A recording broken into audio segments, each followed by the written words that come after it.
రాష్ట్రంలోని ఉమ్మడి చిత్తూరు జిల్లా పరిధిలో గత ఏడాది మామిడి రైతులు తీవ్రంగా కష్ట నష్టాల పాలైన విషయం తెలిసిందే. పంట దిగుబడులు ఎక్కువగా రావడంతో గుజ్జు పరిశ్రమలు టన్నుకు 2,000 నుండి 3-4 అత్యధికంగా 6,000 చెల్లించి కొనుగోలు చేసిన విషయం కూడా తెలిసిందే.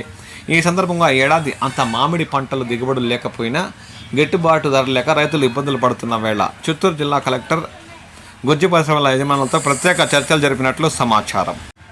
ఇప్పటికే చిత్తూరు జిల్లాలోని జేడి నెల్లూరు గుజ్జు పరిశ్రమ వద్ద ట్రాక్టర్లు బారులు తిరిగిన దృశ్యాలు మనం గత వీడియోలో గమనించాం.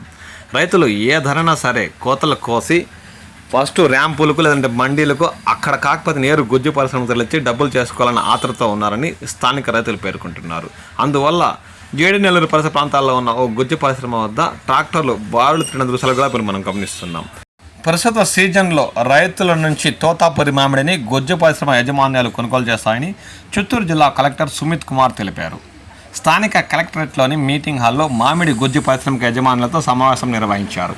ఈ సందర్భంగా కలెక్టర్ మాట్లాడుతూ మామిడి గుజ్జు నాణ్యతను బట్టి రైతులకు పరిశ్రమల యజమానులు నగదు చెల్లిస్తారని ఆయన పేర్కొన్నారు.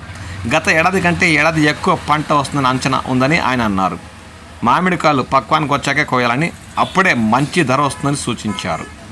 తోతాపురి రకం ఈ ఏడాది 5 లక్షల మెట్రిక్ టన్నుల మామిడి దిగుబడులు ఉన్నట్లు ఆయన పేర్కొన్నారు.